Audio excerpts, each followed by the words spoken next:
We figured out that we could never come up with one way of pricing your product. Relying on the initial framework of what is the right product, what is the right audience in the channel, probably that would not be enough. And because we didn't want to block our designer and our engineer from the work they were doing on the product, we thought, okay, let's try to dedicate maybe one day a week on this project and see how long it takes. The TLDR is, to date, June is mostly inbound driven. We're mostly doing marketing, right? This is what works the best for many reasons. The main one being our, premise or value prop, which is this thing is complex. If you come to June, you don't need to talk to someone. You can just figure it out. Welcome to Growthmates. This is Syuma, growth advisor, previously head of growth design at Mira. Here you can learn how companies like Dropbox, Adobe, Canva, Loom, and many more are building excellent products and growth culture. Get all episodes and a free playbook for growth teams on our brand new website, growthmates.club. I personally believe that one of the most important jobs of anyone who is creating a digital product is to make the first user experience smooth, intuitive, and memorable. For that, we need to provide users with a friendly assistance throughout the whole experience, beyond just the first session. Comment AI is a user assistance platform that exists for the sole purpose of helping users. It provides a user-centric alternative to traditional pop-ups and chatbots. The first thing that I love about Comment AI is their Copilot. This is an AI support agent that can use AI to answer questions, perform actions for the user, or show them how to do some complex things with ease. The second thing that is incredibly useful are nudges. This is a great alternative to annoying pop-ups. Instead of bombarding users with too many messages, you can show them a proactive and relevant message that guides them right to the action. And you can get all of this within Comment AI as a no-code platform that product, support, and marketing teams can use to influence user behavior in a positive way while respecting their needs. Thank you again, Comment AI, for supporting this episode of Growthmates. Hello, Enzo. Welcome to Growthmates. How are you doing today? Hey, Kate. Thanks for having me. Doing great. Yourself? Yeah, it's a big pleasure to have you on the podcast. I think I've seen you so many times on different surfaces. You are probably the most visible founder in my network because I've seen you everywhere, like on LinkedIn with this funny post you're sharing, and recently with this in-depth article on positioning on Akash newsletter. And this is the topic that we are going to dive in today that I'm super excited about. So I like to start these conversations with talking a bit about your personal growth story, because it's always interesting to see who is this person behind the product that you are building. And you've been a product manager in big companies like Zalando, like Intercom, and something happened that you decided to become a founder one day. So what led you to make that transition? Can you tell us a bit about that? Yeah, that's a great question. So I meet actually a lot of PMs that want to become a founder. My stats, top of mind, is probably 50%. 1 in 2 PMs I meet have in the back of their mind the dream of building a startup. So I think it's a very, very common thing among PMs. But then I think it's less common to actually take the leap of faith and actually try to make it happen. For me, it's been always very intentional. So I actually got in tech and in product management because I wanted to start a company one day. It's going to sound very cheesy, but I was actually reading books about founders that I really loved and respected. And I figured out that a lot of them were very involved into the product development. A lot of them were not really product managers because the job title wasn't so popular back then, but they were very close to building the product eventually, right? Steve Jobs probably being one of the most common one. I have nothing to do with Steve Jobs. I will not compare myself to him, but he was definitely a product person, right? If you listen to the people who work closely with him. And so for me, that was the story here. Like, how can I join a tech company and learn the job? Then I would be able to leverage to eventually start my own company. Things didn't happen as I planned. A lot of things were different. I'm not going to lie. We can dive into that. But eventually the motivation and the passion remained. And so when it was the right timing, I could do that change. This is so interesting. And if you can share a couple of things that didn't go as you expected them to go. So you had to step into founder role a bit earlier than you expected or something else. So it would be interesting to know about that. Yeah, I think there's honestly so many differences between product management and being a founder. there is a lot more differences than I thought. So actually, I'm writing a full book that will be released hopefully in September. It's being illustrated right now on product management for startup. And one of the main theses of the book is that most of the practices of product management don't apply one-to-one to startups because that's just so many different topics and so many different things they need to figure out. So that idea that I would learn how to build product through product management, the science of product management, and then be able to replicate that proved to be mostly wrong. A lot of things survived, like the intuition or knowing what is a great product or knowing how to collaborate with people and aim for a common direction, set goals, things like that. But a lot of things didn't work. Like I would say that the main difference is that product management in a large company is meant to de-risk the product development. It's meant to make sure someone stays in contact with their customers, the world, and make sure that you never become, too big to fail and like forget who are your customers. Whereas I feel that in early stage startups, if you apply these principles, most of the time you may just slow the organization, right? The organization is very slow, it's small, it's very connected to the people. Everyone is interacting with everyone, including the customers. In the beginning, there's just very few of them most of the time. And so trying to come and process things and run discovery and then do a roadmap and then do tickets and so on, all of this stuff are most of the time more hurting the organization and slowing it down than speeding it up. An example I love to give is a lot of the time when there is something to fix in a startup or even a feature to build, it can take less time for an engineer to do it than it takes time for a product manager to write a epic, a story, or whatever Scrum, agile concept you can come up with. Have you ever wondered why some people start using the product but never come back after the first session? The problem is that they can't easily uncover the value that your entire team has been working hard on. We created a course intending to help you design the most valuable onboarding experience. The course is filled with best practices we gathered from over 80 companies and frameworks that will help you uncover improvements in your onboarding, run user research, and create a fresh roadmap of new experiments. The new cohort starts already on 16th of September, and for dear listeners, we provide a discount of $100 with the promo code Growthmates. I would like to interact with each participant directly, and this is why we are collecting a small group of only 20 seats. You can find the link in the episode description. I would appreciate if you can also share it with someone who can find this valuable. Hope to see you on the course. This is so interesting, and we will probably link something about your book just to make sure people who would like to receive that can subscribe and can find it. And it sounds like when you will publish it, maybe there is a chance to talk to you again or like to write something about this topic separately, because our discussion today is very, very packed with other interesting themes. And before we jump into our main topic today about like positioning first, market fit versus just the traditional PMF, can you tell a bit more about the product that you're building these days, about June, to our listeners? Yeah, so thanks for asking for that. So we're building this company called June.so, and it's a platform for B2B SaaS to launch their product, measure how people interact with it, and then take action on this information. And the way today you can take action is mostly through CRM integrations by providing, some kind of like shrinked version of your product usage to your success and sales teams to make revenue. So one thing we learned when we started this company is that B2B SaaS have very different needs when it comes to analyzing data. They care about accounts, they care about making sure each single company is very successful because they can represent a big dollar amount. And so we are basically recreating a stack for them, starting from their product usage data. One of the starting points was to look into Slack. If you're familiar with this company, they have a lot of customers, as you probably know, but actually most of their revenue comes from a very small amount of their customers.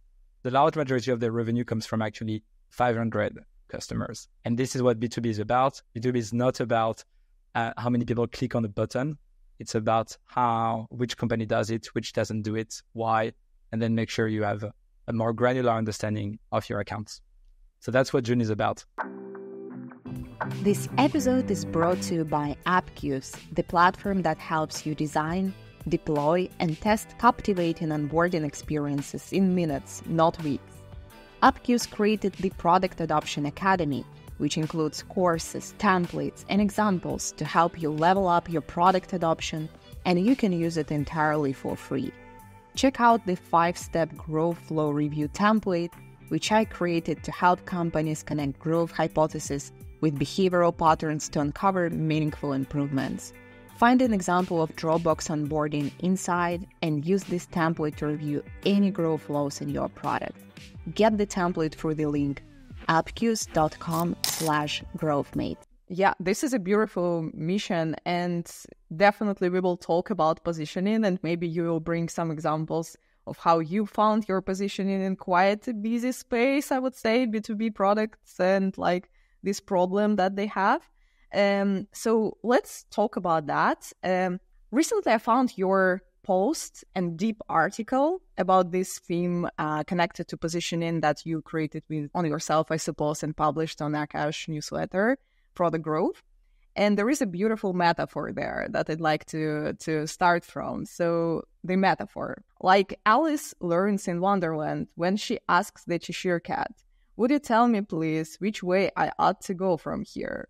And you say, if you don't know what is your final destination, then it doesn't much matter which road you take, because they are all right and all wrong at once. And I assume product positioning is the explanation for this final destination. And in that context, you bring this interesting term like position market fit. Usually we hear like product market fit, PMF, and all the content about that. Can you first explain what's the difference between position market fit and the product market fit? Yeah, there's so much to unpack. So this is an essay we wrote together with Akash.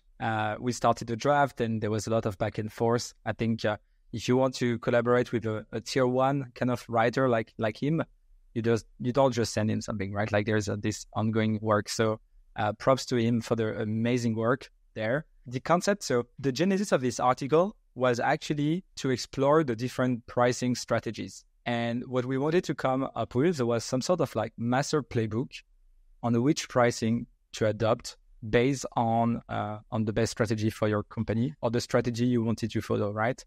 And so we wanted to unpack all this kind of myth around, should you go freemium? Should you have a free trial? Should you go bottom of the market, middle of the market? Should you have your enterprise plan? Blah, blah, blah. And as we started to unpack this topic, we figured out that we could never come up with one way of pricing your product. And so we started to drill into that, and we figure out that the main connection between the way you can price your product, or you should price your product, is actually the cat's metaphor. What is exactly the business you want to build, right? And the framework that you mentioned of like position market fit, which is not, by the way, positioning market fit, a lot of people misunderstood it, is the idea that in today's world, with all the noise that there is and the shortest span attention that we know from the humans because of how much we're like bombarded with information, probably just relying on the initial framework of what is the right product, what is the right audience and the channel, probably that would not be enough. I think Reforge tried another framework a couple of years ago where they actually mapped the channels and the founders and these kind of things, which I think was very, very great. But I think every time we felt a bit short on like what exactly are the bits and pieces you need to assemble to really hit your market and grow from there, right? And the position market fit basically says that you need to figure out stuff that are very counterintuitive, like brand and marketing and pricing and, of course, channels and these kind of things to actually succeed in the early days. And that was also like the observation of the market. A lot of the products we know that kicked off even in the early days had this really, really strong kind of assembling of, facets and things to figure out to get there. I think also the world has changed a lot. This is one of the theses of the article. We said that a couple of years ago, a lot of the spaces were green fields. You could basically land and people would, pull you a lot harder than they would today. And today there is just this competition and most of the spaces are either taken or you would fight with the status quo or actually the alternative, right? A lot of the time you would fight with like the time that people spend in another product potentially, right? And if you really want to crack on that, you need some sort of like alignments of planets, a perfect alignment of planets But it's not only 2 or 3 planets. It's probably like more 5 or 6. That's the case we're trying to make and we try to tell to people. And I think that's why it's so important for founders of startups from the get-go to have a strong thesis, which is growing broader than just what product they want to build, right? What is the brand they want to tell? What do they want to tell through that brand? What is the pricing that you will go with this product and with this brand that's, kind of like englobes these 2 parts. And that's the thesis, and that's what we're trying to explain. Very interesting. And just to summarize that, you've mentioned another beautiful metaphor with planets. So you need to align several planets. And by planets, you mean like different dimensions of like this equation. So product, brand, marketing, pricing, go-to-market, sales, etc. So we will not have a chance to dive into all of them today, because even one theme like pricing took a very enormous article that we will attach to the show notes. So what we will try to do, we will try to dive into some elements that are close to probably myself and my audience here. We will dive into the product, into brand probably, and maybe a little bit into marketing. And let's start maybe with this first thing first, like product in this equation. And you also mentioned, I remember it was probably on our quick chat, you mentioned that the product is always a design, which I really liked because I'm coming from the design background. And what do you mean by that? And maybe what role the user experience design plays in driving positioning, if you have some thoughts about that? Yeah, no, that's a good point. I think I'm not entirely sure what I meant, but I'm going to try to bounce on this one. I think what I meant is that the feeling that, I think something like the feeling that people get overall of your product is heavily influenced by your design, right? And by design, I don't really mean the UI or the color of your buttons, even though it can play a role, but at least the UX, right? At least the way you ask people to interact with it, the way the mental models, I think the primitive is the fancy word for that your product requires to be used. This is something that we found in our space, which is very important. In the traditional data analysis landscape, the primitives are something called data exploration, which is that you start with a white page, and then you need to, assemble the blocks to do a data analysis based on your expertise, your hypothesis, and then eventually you land a result, a graph, usually, that you can interpret to a conclusion. The way we built our product, and this is just one example, I'm going to try not to talk too much about our product, is the other way around. So you connect your data source, and then we generate everything out of the box. And when we started, we thought this was, cool and kind of like a good improvement to the space. But actually what we found out is that it was a radical shift in the space, because suddenly you wouldn't need to have some expertise to get started. The product would do the heavy lifting for you, and then you could actually use your expertise more to cherry pick the right templates, the right report, the right insights, or learn how to ask the right question in English with AI, for instance. So this is what I think I meant by design is very, very important. I think also when you interact with a product, even the onboarding will tell you a lot about what kind of person you need to be, or what kind of language they want you to speak, or what kind of relation they want to have with you, right? So when you onboard with someone through like a sales-led, process, which is great, that means that the kind of relationship you want to have is very human-based. When it's more low-touch, whether it's self-serve, fully self-serve, or like with some sort of like success layers, the kind of the relationship you're building here is like, we have this little thing that you can use, and if you have a problem, we're in the back of the shop and you can come at the counter to talk with us, right? I think that's a very, very different feeling and a very different relationship that you're building there. And so throughout all the stuff I mentioned, design is very important. Design is like the way to craft your experience and the touch points you expect people to have. And one thing that's really shocked me and surprised me, and one thing I learned building my own company, is that product is not always the best way to fix a problem. A lot of the time, you can design a solution in a very holistic way, whether it's like the product or materials to help people, whether it's videos or FAQ. Sometimes it's the right touch point with a human. Sometimes it's proactive help. Sometimes it's reactive help, right? And all these things are coming together. And I think it's ultimately again, going with your position and the kind of service you want to build. Maybe I can drop one last piece here. When we started our company, we had this idea to build a self-serve experience. And it took us a while, a lot more than we anticipated. It took us, I would say, like for a year and a half. Now, every time someone asks me like how to do a good onboarding, I'm like, this is going to take a while. And the reason we did that at the time was not because we thought it would be fancy to have a self-serve sign up, but because we thought the space was so complex that the best thing we could do for customers was to deliver on that promise of a simpler tool from the first touch point, which is when you click the sign up button on our website, right? I think this is how a lot of founders are actually thinking. It's like really through the board, from like the first touch point of your website to like using your product, from like, you know, the marketing assets you're putting together, the brand kind of feel and tone. Like, what is this package? What is this thing that you want to represent and embody for your users? And this is extremely hard to do.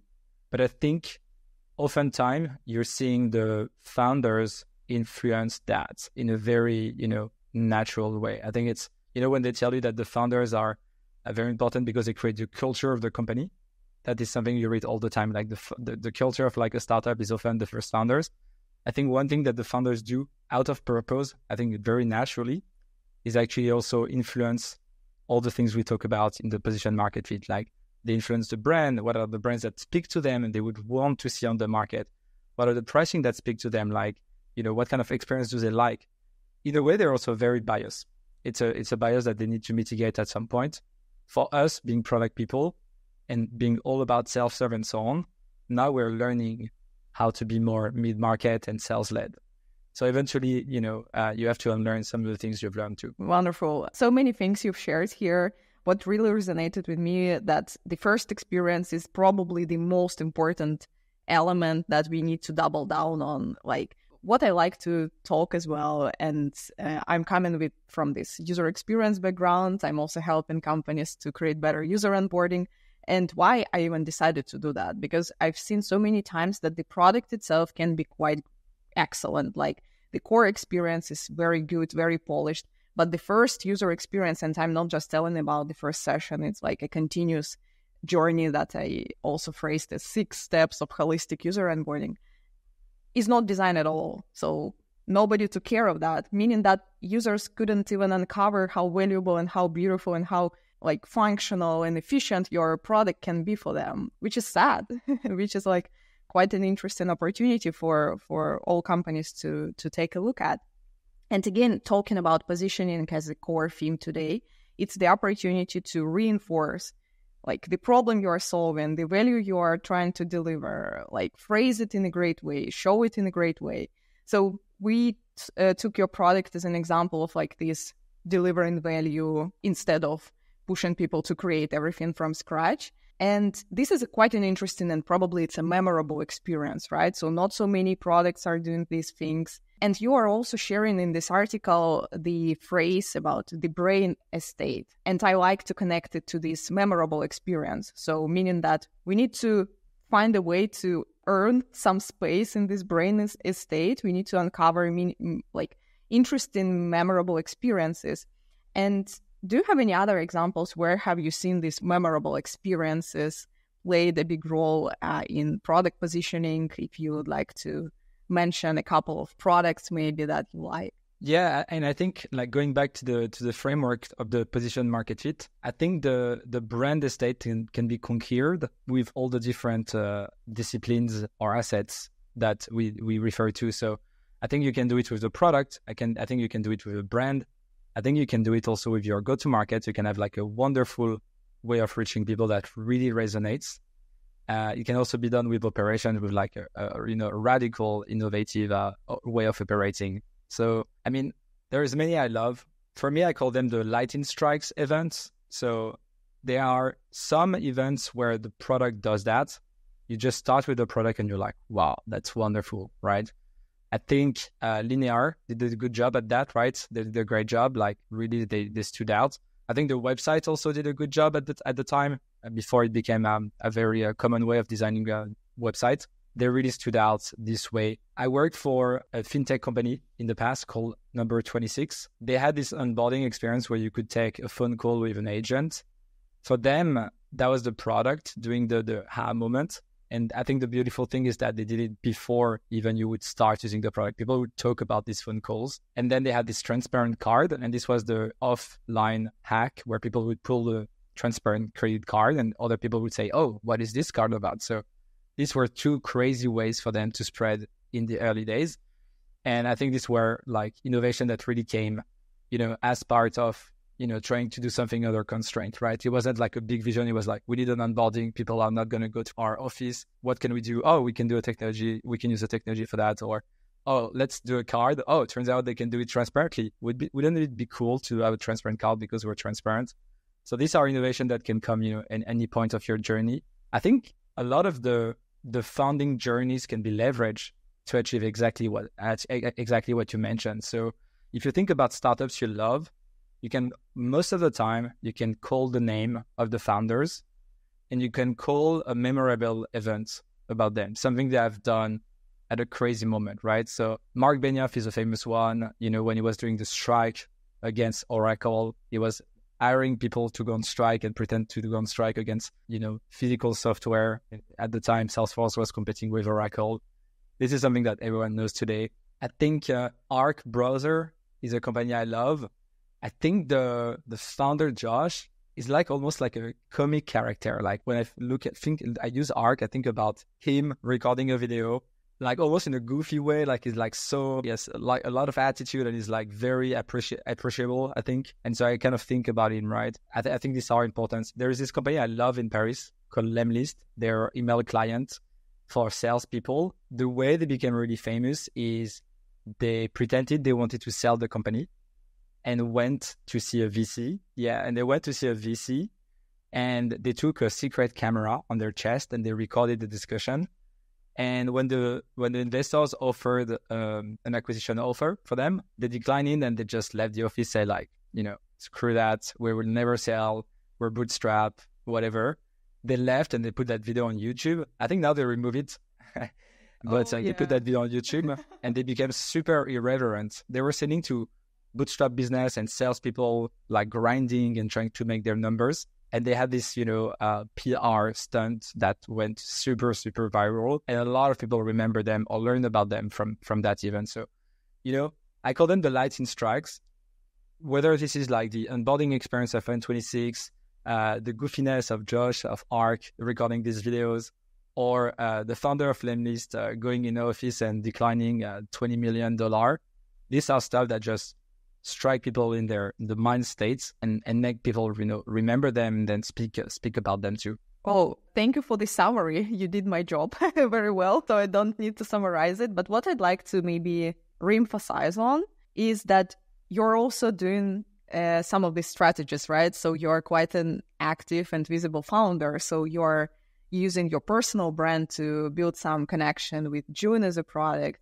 And I was curious, honestly, just personally out of this agenda, how are you doing that? How do you find even time for that? Because I've noticed so many times founders are so busy with like other things, like operational things, actual product work, managing the team, and they don't have any visibility, or almost no visibility. It depends on the priorities, of course. Maybe somebody just doesn't prioritize it for some reason, but why you decided to prioritize that, and how do you manage to find time even to come to this show, which I really appreciate? It's probably an easier answer than you expect. So the TLDR is, to date, June is mostly inbound driven. We're mostly doing marketing, right? This is what works the best for many reasons. The main one being our, premise or value prop, which is this thing is complex. If you come to June, you don't need to talk to someone.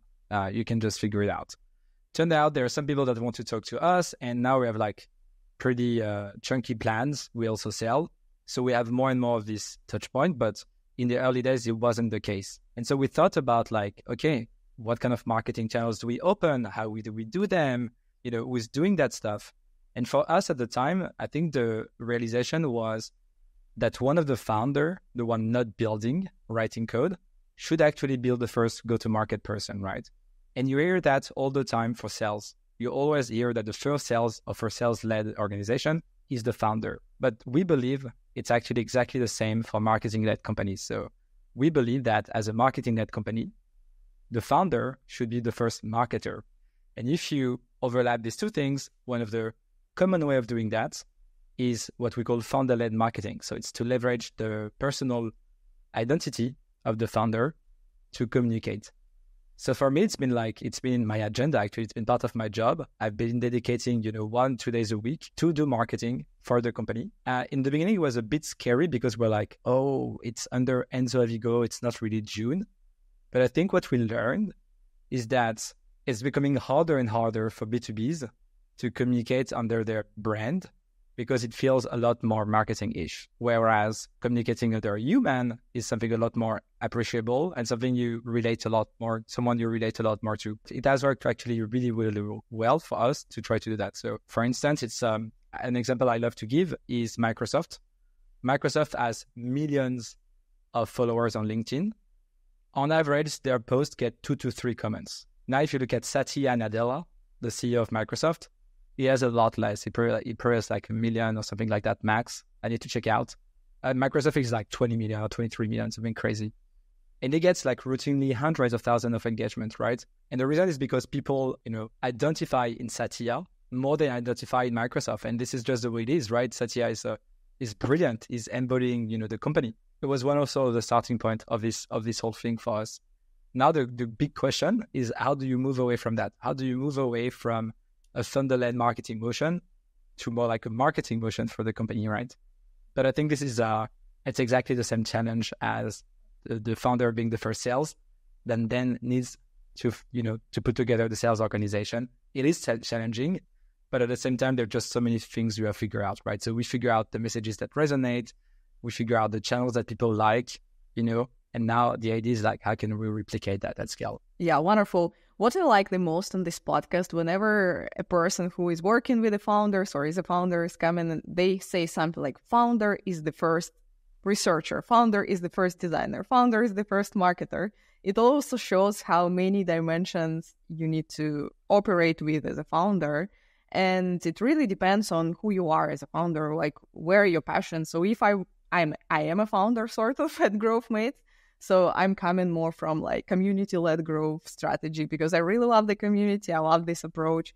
And by the way, in terms of scaling these marketing things, we've discussed some time ago the employee-led marketing or sort of employee-generated content as a channel as well. So when not just you, but your employees as well become sort of thought leaders in this space, and at some point they can start sharing some content about your product. But I think we covered this part also pretty well about the marketing piece in this equation. We covered the product, we covered marketing. I also would like to cover with you today the brand element, which we hadn't had a chance to discuss properly on this podcast yet. And I've noticed that you've done interesting things. Can I interrupt you one time just before we wrap up and we move to the brand? I think you touched on something super important when you talk about you being keen to do community-driven marketing because of your background. And if I'm not mistaken, you work at Miro, right? That is very community-driven, or at least at some point layered the community approach. I think one thing that we learn is that the founders of these companies often have a set of skills at which they're great at. It's a great asset to leverage and to start with, right? So that's why a lot of the startups where the founders is a great sales would probably adopt a bit of a sales motion, right? Because this is what they will figure out. And for us, it was like, we were product people. We're like, oh, you know what? We're going to create this content, do a beautiful website, do a great product. And, like, we don't want to take the calls. Like, we're not sales guys, That was the kind of the beginning. So I think this is really one of the things I see again and again working. And again, was a total surprise. We talk about like your position market fit, the things you need to be great at. And so you may come up with this master plan of how the things should be to really work together. But I think if you really want to be realistic, you need to look at the assets that you have and what you can do with these assets. And your main assets when you're a startup are your employees, especially in the early days, your founders. And so starting from that to know what actually you can do well is probably a better starting point sometime than trying to, shoehorn the people you have or the founders into your ideal vision. Eventually, everyone will have to stretch and become someone they're not really and grow within the organization. But I think in the beginning, if you don't start from what you're great at, it's going to be extremely hard to do it. And just look at your career, right? How many years did it take you to become a great designer? How many years did it take me to become a great product manager, right? It's just very, very hard. So landing on June and thinking I can be a great sales overnight, given how many years it takes for people to be that person, it's pretty wrong. Like, I'm a great product person. I'm a pretty decent marketer because I always loved marketing and I always did a little bit in my jobs working with product marketers, things like that. Sales, I was never a great sales. And if we were to go back 3 years ago and Enzo would be the first sales at June, I'm not sure we would be here today. I'm not sure. Awesome. I love this reminder. Yeah.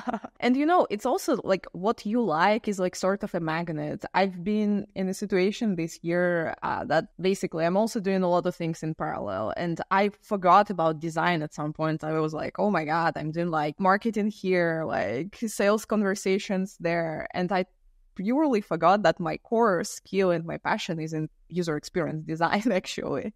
And I needed to bring it back to my positioning, even like as a solopreneur. And I think now as I did that, I feel a bit more comfortable rather than just being a growth advisor. And there are millions of growth advisors there. I want to be Kate who is associated with user experience design, not just with the growth strategist. And this is what is my new chapter about. And this is why I like to talk about these angles here, right? So not just about sales, tactics, strategies, but also about brand, about design, about experience, because it's really what I personally like. And podcast is my learning platform in the end. I'm doing it for others, but it's my learning platform, first of all. And I remember what I noticed, it was maybe several months ago, that you've done a rebranding or like you've done some work on your website, basically. You didn't change probably the positioning and the logo, etc., but you've done some work on your website. It was an interesting story because you did that in-house versus with an agency. And usually companies at your phase, I would say it's a startup phase, are outsourcing it for some reason. I think both approaches can be valuable, but probably we need to just discuss and define what are the pros and cons and what are the situations when outsourcing this can be valuable for your positioning and for your, in the end, like product success versus doing it in-house. So maybe could you tell us a bit of your perspective on that and your story, why you decided to do it in-house? Have you tried the working with an agency for that? And what were some of the learnings?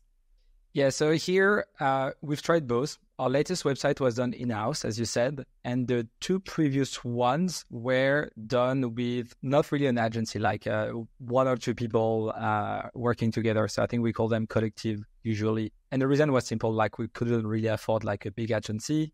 Plus, usually you have to wait months before you get a slot for the best ones. And most of the time when we do this project, it's like, let's do a website next month. It's just very last minute. I mean, it's just startup and how they work. So that's a little bit about the decision. I think when we started June, we did with an external contractor because that's what we have seen in our previous jobs, right? In larger companies, hiring people outside to do it. And I don't think we thought too much about why it was done like that. It was not a resources problem for large companies because they actually have probably enough people in-house to do it, especially if it's important. I think the reason why most of the large companies I worked at did it externally was more for seeking creativity out of the box. Like we have a lot of people heads down, building this company, like talking with people in this kind of like an echo chamber.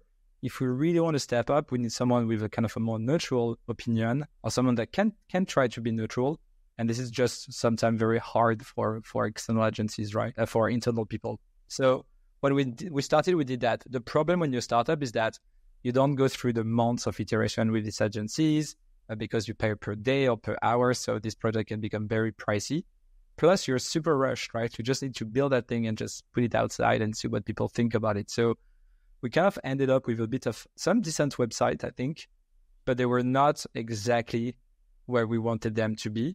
And I don't think we could have afforded spending like months with these agencies, right? So that's not really our philosophy. So when we decided for the last one, which was more like a brand refresh than a rebranding, we thought like, okay, let's try something else. Let's try to do it in-house this time. And because we didn't want to block our designer and our engineer from the work they were doing on the product, we thought, okay, let's try to dedicate maybe 1 day a week on this project and see how long it takes. If it takes 1 month, it would be 1 month, 2 months, 3 months, whatever.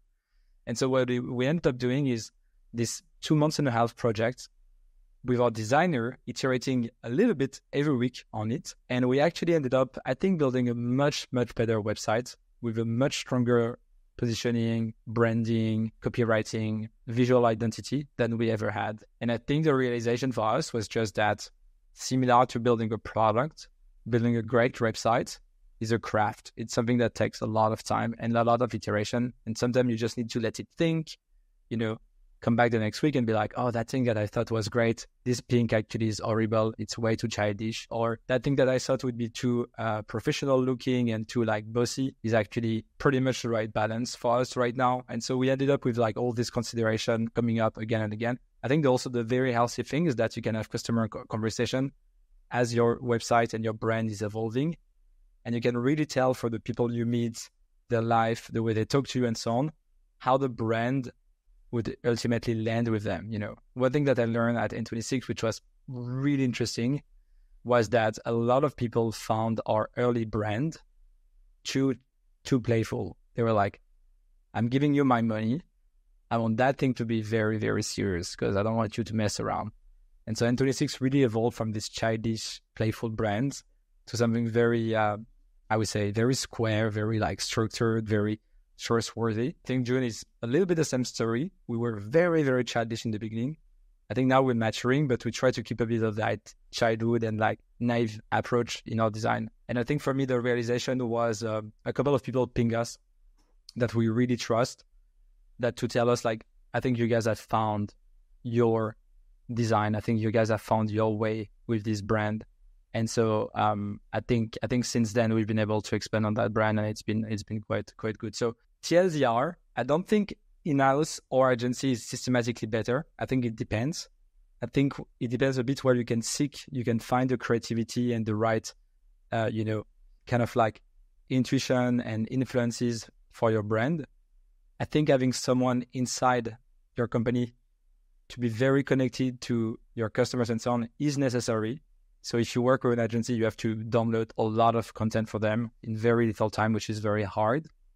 But I think eventually, if you can take more time than you thought is needed to do it, it might pay off big time. And that was the surprise for us. I really like that. I have an assumption that for designer who was working on that 1 day per week, having these projects was sort of, a side project. It's creative, safe space that you can experiment with just for fun. You don't have any strict deadlines. It's more it's some freedom in a way that maybe helped to unpack this new tone of voice and visual language. Because I was in these situations, I was doing sometimes I positioned some projects that I was working on inside Mira as side projects just to connect to them in a way that I have a bit more freedom here. I have a bit more time. And my favorite project was Miraverse. It's community-led growth platform that was also created 0 to 1. And whenever you give a designer this freedom and space and focus time to do these things, maybe some magic can happen.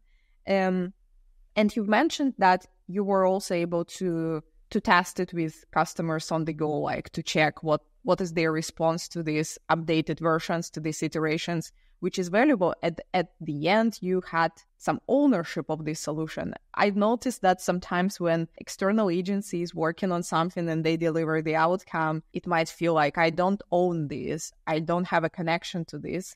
My personal story, it happened when Mira rebranding happened.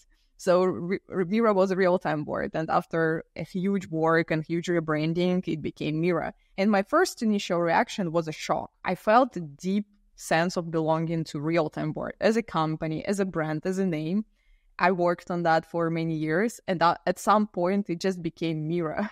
And Mira, I don't understand what is that. I don't have a deep connection to that.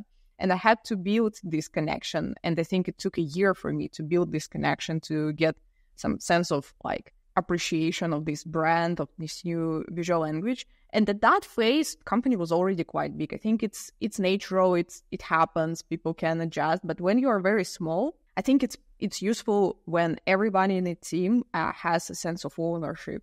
And I don't know, it's also very interesting learning and maybe insight for me when it comes to my approach to working with companies. I'm trying to define my own version of like this advising, because I don't like being an external person who is like from the other side. I like collaborative approach, and in the end my job is to give them some knowledge and leave so they can be successful without me, and they can have this ownership and all of the credit for their work. So but this is a very interesting reminder that you brought with your experience and your example. And any other things you'd like to share about that, or like how you found this tone of voice, anything related to brand element? Who did the rebranding of Miro? Was it in-house or external? There were several attempts, by the way. I'm not sure I remember the name of this studio which have done the previous rebranding. There was a brand refresh recently.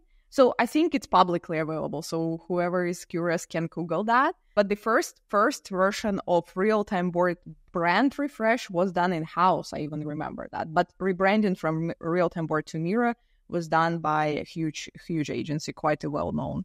I think it's a brilliant rebranding. It's one of my favorite one. I'm sorry I didn't get the emotional attachment to real-time board. I came after. But I think this is what rebranding is about, right? You cross the chasm and you want to target a new audience, and so you're putting something out there different. Branding is to answer your question was like, what are the brands out there that resonate, or how to think about a brand? Yeah.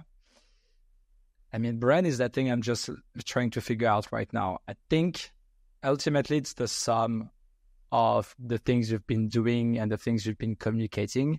And especially the lightning strike I was talking about, right? People will remember this brand as being irreverent because the founder did that one day, right?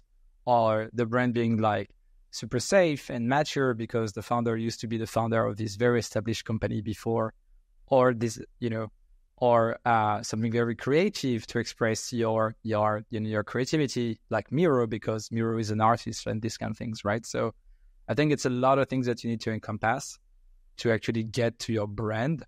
I think it's one of these things which is very hard to build. You really need to pile things one after another and until they really click and make your case, because you can destroy a brand very quickly. Like one big miss and you can really damage it.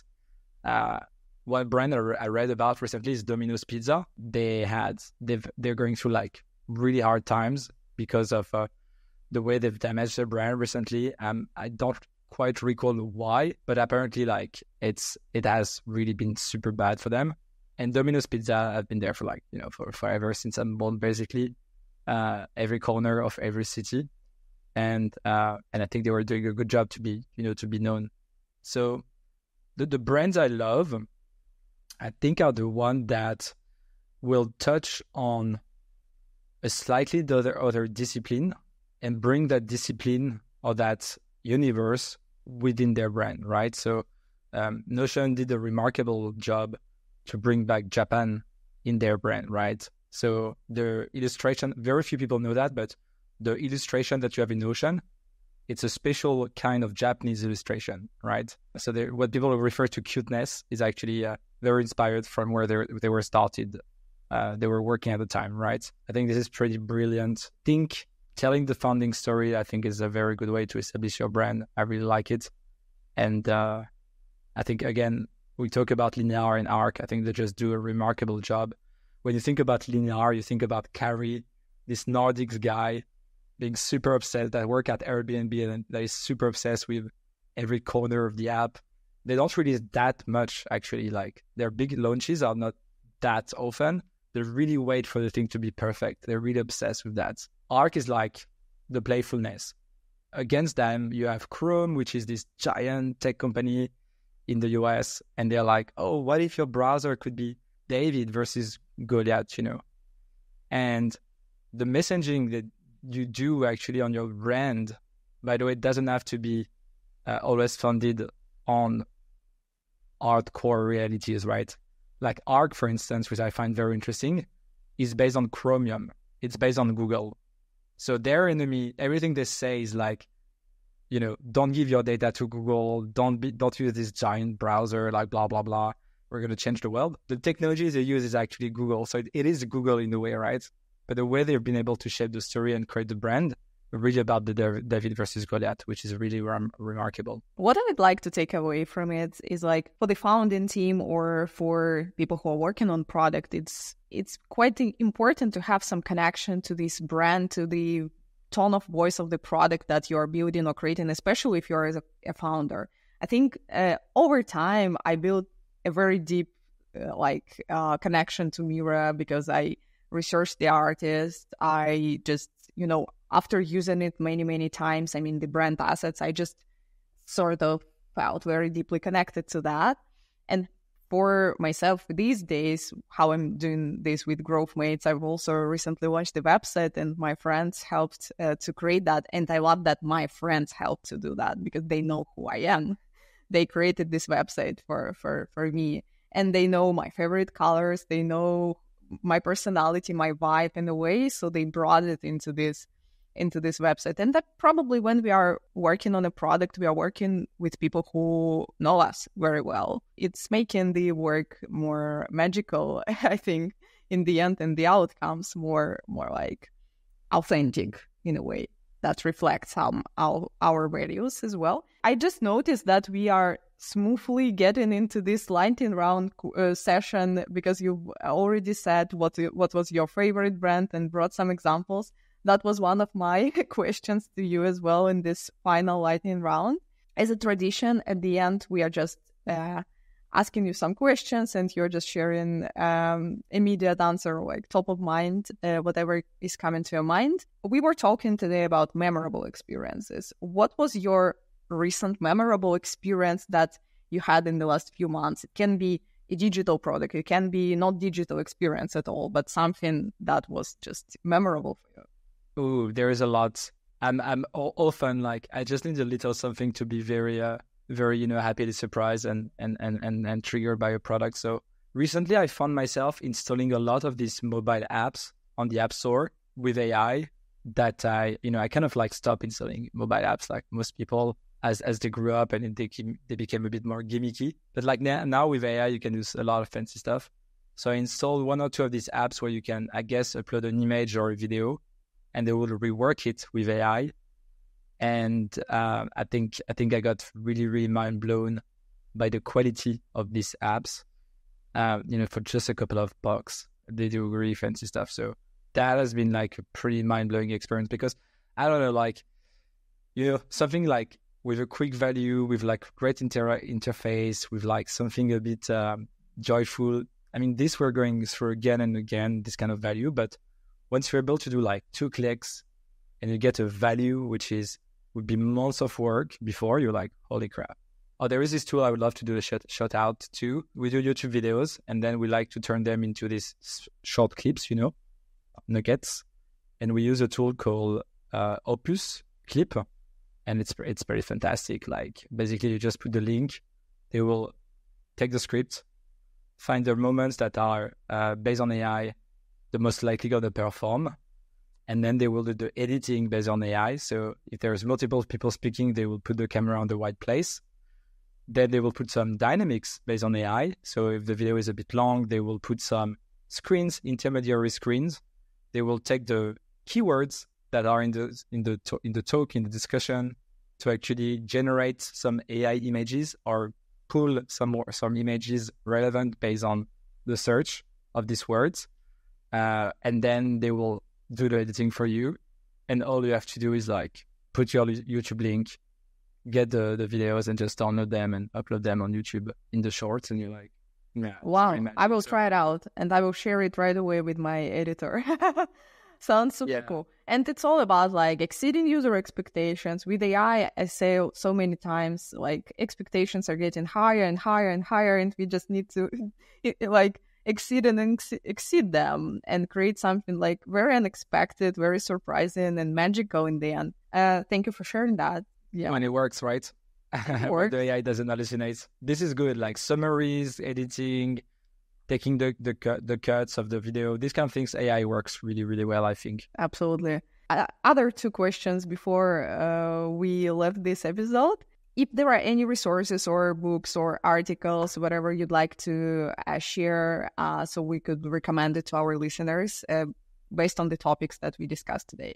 Right. So I think the one thing I'm trying to build an eye for right now is brand. And so, these books of like logos or like these design books that you see like I have a list places, of 100 books probably that you need to buy, and they're always very expensive. And I'm always like, I'm always postponing them. I'm like, oh no, I would rather have 3 books about business and 1 big, beautiful book about design. I'm actually currently understanding why people buy them. Like, when you have like a couple of like designers you love at your place and you have the books hanging around, and from time to time you open them, you actually build an eye for them. So there is this designer, Virgil Abloh. You probably know him, Virgil Abloh. He used to be a design director for Nike. He has a couple of books on like his art, and I think it's amazing. Just you look at these people's art or career, especially like brand designers, fashion designers, or artists, and you look at like really the way they were like taking one universe and just flip it again and again and again, almost like in a crazy way, unless it's perfect. I think this is really exciting. Or what I love about brand designers is that often they move from one company to another, but they kept their touch and they brought their touch to a company. And I think when you go to like a large company like Nike, and Nike tells you like, can you come with your DNA and can you bring that DNA to us? I think that's really the living proof that you've created something very unique, very recognizable, that speaks to people beyond the brands, the countries or whatever, right? So I love these books. Now I'm trying to buy more of them. And so I would maybe recommend people, if you have like a designers you really love, but you never bought one of their book, actually maybe consider it. Absolutely. And also for me, it works like just as an inspiration source. Sometimes I don't have time to read a book, but there is a beautiful movie about Nike's story. It's called Air, I suppose. It's about like Michael Jordan brand creation and actually the personality, how they made it so customized and personal. It was like incredible and very inspiring story. Sometimes you don't need knowledge, I would say. Sometimes you need inspiration. And I would distinguish these two things. Sometimes I read books for inspiration. Sometimes I read them for knowledge. Last but not the least for today, some people you'd like to see someday on this show, because Growthmates is like beyond just myself. It's sort of community of all of you guys. So who would you like to see here someday? You should, there are some people I would love to see. You should get Denise from Amy, Amy.so, which is a calendar and a note app. I believe they do a bunch more things now, like emails and things like that. He has really, really a strong, understanding of, how to build a brand and a business that resonates with people. And their space is even more crowded than ours. I think like calendar notes apps, I think are pretty packed. There is another guy I love. It's Alejandro from Spline. Spline is a 3D design tool, kind of a Figma for 3D. And they created a lovable product, a lovable company, a very stable product. And I think all the surrounding and the universe of Spline is really, really strong. Around comics, they have a couple of like really good videos. And then if you could get one of the names we mentioned, that would be great. Like Charlie from Linear, I think would be very interesting. Ivan from Notion. These people are like wonderful. Josh from Art is killing it. Yeah, absolutely. These people are on my list definitely, but maybe not them. Like it's well-known figures. Maybe someone from the team who is working on these products. I'm actually, in conversations with some of folks from these companies. So stay tuned, everybody who is listening, Growthmates. Thank you, Enzo, so much for this beautiful conversation, for your energy. It's been a pleasure to just talking to you. I felt so, easygoing and relaxed the whole episode. And I hope it will be useful for everybody who will listen to that. Thank you so much. Thanks for having me. Cheers. Bye-bye. Thank you for listening. Subscribe to the show on growthmates.club and get free playbook with frameworks and insights. If you find this valuable, please share it with your friends and colleagues and subscribe to the show on your favorite platforms to get new episodes. Let's keep growing together.